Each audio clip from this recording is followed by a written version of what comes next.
नमस्कार, मैं doctor Sonal Agarwal, smile solutions dental clinic Indirapuram Ghaziabad से। आज हम बात करेंगे मसूड़ों की बीमारी यानी पेरियोडोंटाइटिस की। पेरियोडोंटाइटिस या मसूड़ों की बीमारी एक आम संक्रमण है जो दांतों को सहारा देने वाले नरम मसूड़ों और हड्डी को नुकसान पहुंचाता है। इसे आम भाषा में पायरिया रोग भी कहा जाता है। इस बीमारी में उपचार के बिना दांतों के आसपास की हड्डी धीरे धीरे घिस जाती है और ये दांतों के साथ साथ मसूड़ों को भी नुकसान पहुंचाती है। पेरियोडोंटाइटिस का अर्थ है दांतों के चारों ओर सूजन होना। इस बीमारी में बैक्टीरिया दांत की सतह और दांत के आसपास के हिस्से में चिपक जाते हैं और वो बहुत ही जल्द कई गुना बढ़कर दांतों को नुकसान पहुंचाते हैं। इन सभी बैक्टीरिया के प्रभाव से मसूड़ों में सूजन हो जाती है।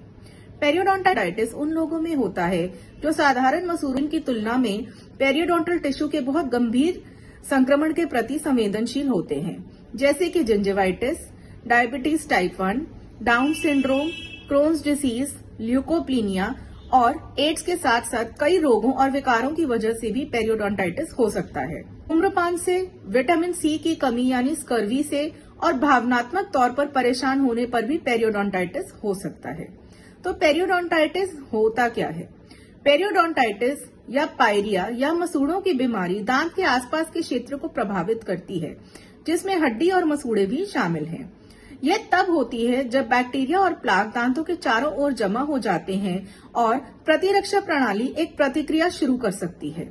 इसके लिए अच्छी डेंटल हाइजीन एक उपाय है, लेकिन यदि यह बड़ा रूप ले लेती है तो कभी कभी सर्जरी की आवश्यकता भी होती है। पेरियोडोंटाइटिस के लक्षण क्या हैं?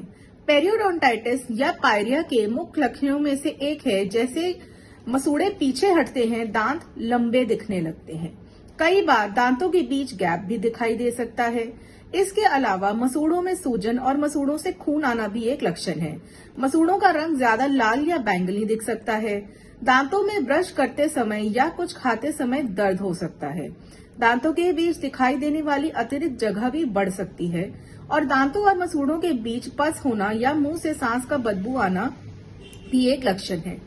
पेरियोडोंटाइटिस का इलाज क्या है? इसके इलाज का मुख्य उद्देश्य दांतों के आसपास से बैक्टीरिया को साफ करना और हड्डी को क्षय से बचाना है। इसके कुछ प्रभावी इलाज किए जा सकते हैं, जैसे कि जोखिम कारणों का इलाज। उसके अलावा पेशेवर तौर पर स्केलिंग और सफाई करके, कभी कभी सर्जरी करके और कभी कभी दांत उखाड़ कर भी। पेरियोडोंटाइटिस की कुछ दवाएं भी हैं, जैसे कि क्लोरहेक्सिडिन माउथवॉश। डेंटिस्ट के द्वारा सुझाए गए क्लोरहेक्सिडिन माउथवॉश जैसे माउथवॉश दांतों या मसूड़ों की सर्जरी के बाद बैक्टीरिया को नियंत्रण लाने में इस्तेमाल किए जाते हैं। एंटीसेप्टिक चिप, यह जेलेटिन का एक छोटा सा टुकड़ा है जो क्लोरहेक्सिडिन से भरा होता है। यह बैक्टीरिया को नियंत्रित करता है और पेरियोडोंटल पॉकेट के साइज को कम करता है। इसके अलावा एंटीबायोटिक जेल का इस्तेमाल भी किया जाता है। इस जेल में अक्सर डॉक्सीसाइक्लिन नाम का एक एंटीबायोटिक होता है।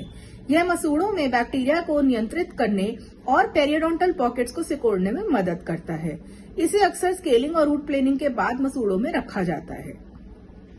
तो जिन लोगों में मुंह की सफाई न रखने, डायबिटीज होने या धूम्रपान जैसे जोखिम कारक हैं, इन कारकों का उनका इलाज करना चाहिए।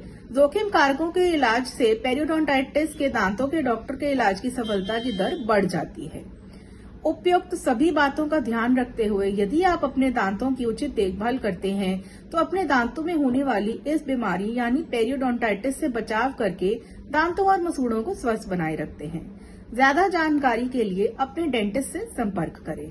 धन्यवाद।